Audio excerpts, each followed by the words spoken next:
Now, when you're evaluating grain-fed versus grass-fed beef, there's not a lot of information or credible studies out there that look at the differences between these two things, especially grass-fed, grass-finished to grain-finished beef. And so you'll have people that will tell you there's no difference.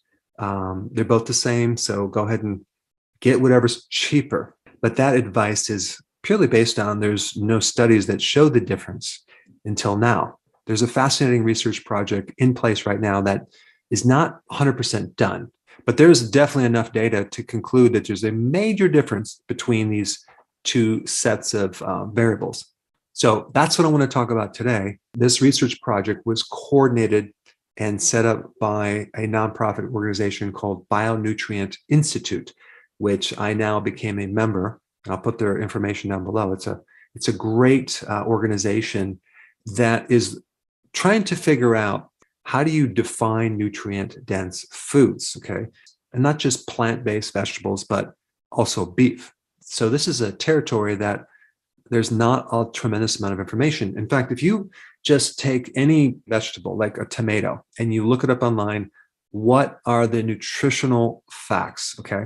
It'll give you the calories, the total fat, the carbohydrates, maybe some nutrients.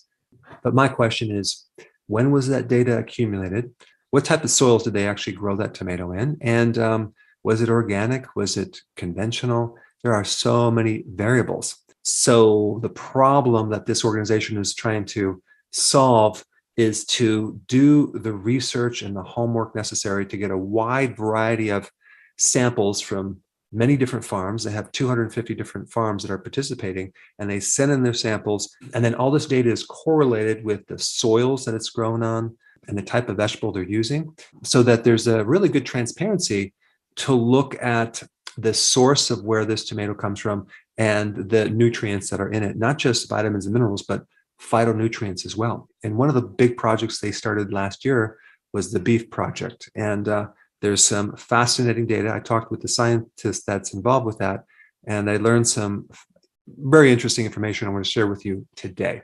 But I do want to say they're working on a handheld, affordable scanner that uses an ultraviolet light to pick up information from vegetables. And then eventually, when the research is done, it can also be used on beef by scanning beef and it giving you feedback to evaluate all sorts of biomarkers to tell you what is good, bad, or okay.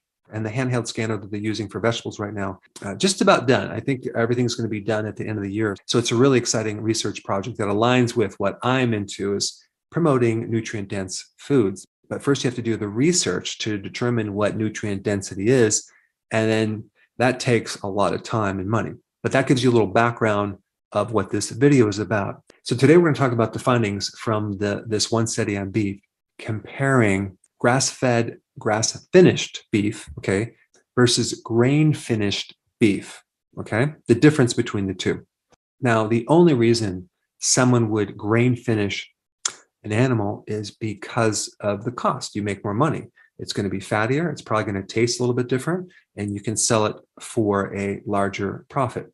So when I talked to the scientists yesterday, something really jumped out, and I want to just talk about that first. When they evaluated this muscle from a grass-finished cow, the muscle meat mimicked a healthy athlete. Compared with the grain-finished muscle, it mimicked metabolic syndrome, okay? So the biomarkers with the grain-finished beef had more inflammatory markers, higher uric acid levels, higher homocysteine levels, which in humans, that relates to cardiovascular problems. They had also higher advanced glycated end products, which are a negative biomarker that relates to proteins that have been connected and bound to sugars, which kind of clog up the system. And that can occur all over the body. And you see this in diabetes, you see this in Alzheimer's, you see this in all chronic inflammatory conditions. And in the grass-fed, grass-finished beef, there is much higher omega-3 fatty acids. Okay, those are the anti-inflammatory fats that help the cardiovascular system in the brain. There was a 3 times higher DHA and a 10 times higher EPA. Those are both omega-3 fatty acids. Also, there was much higher phytonutrients. Okay, now you're saying phytonutrients in animal products? Yes, because grass-fed, grass-finished cows eat grass, and grass has phytonutrients. So there were higher carotenoids, like beta-carotene and many others. There was much higher microbial diversity, which gives you a whole different set of short-chain fatty acids and secondary compounds that are beneficial to blood sugars and all sorts of things. Now, this next point I found very interesting. There was higher amounts of niacinamide, which is a form of vitamin B3 in the grain-finished beef compared to the grass-fed. Now, that's kind of weird because why would you have higher amounts of any vitamin in a grain-finished beef? Well, these cattle are fed grains that are enriched with vitamins, especially B vitamins. And one of the vitamins that they enrich these grains with, which are the feed, which is niacinamide, because in the grass-fed, grass-finished group, there was much higher niacin, which is a different form of B3. In the grass-fed, grass-finished group, there was higher vitamin C levels. There were higher vitamin E levels. There's 3 times as much vitamin E compared to the grain group. There were anti-tumor biomarkers that were much higher, like 5 times higher than in the grain group. Another nutrient that was higher is called choline. And choline is very beneficial for making sure that your liver does not get fatty. And that's one thing I forgot to ask the scientists. Was there any difference in liver fat? Okay, because when you fatten cattle that last 1 to 3 months of their life, you're just fattening up not just the muscle, the liver is probably being fattened as well.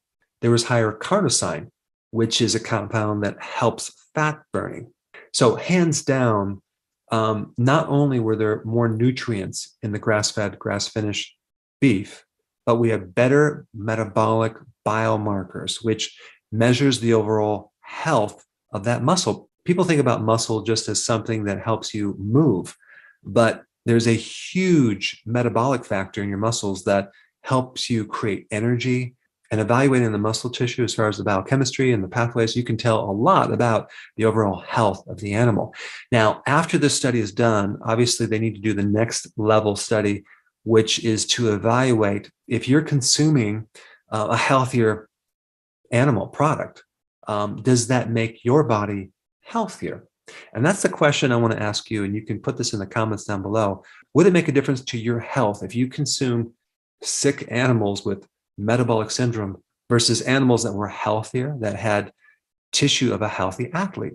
So tell me in the comments down below what you think. But I do know some people are going to say, well, I can't afford grass-fed, grass-finished beef. To answer that question, I'm just going to reply by telling you something is better than nothing. The most important thing is to keep your carbohydrates low. And when someone starts a ketogenic diet, I always tell them, do what you can. Don't worry about the quality at first. Just keep your carbohydrates low, because the benefits of doing something that is low carb is very, very huge. But then the next phase you'd want to work up to is increasing the quality of those foods that you eat till you get to the point where you're doing a healthy version of the ketogenic diet. Because right now, there are a lot of ketogenic foods out there that are carb friendly, but they're definitely not what I consider the healthy version of the ketogenic diet. Now, on that note, I think it'd be appropriate for you to watch the next video on the healthiest foods that you can eat. I put that up right here. Check it out.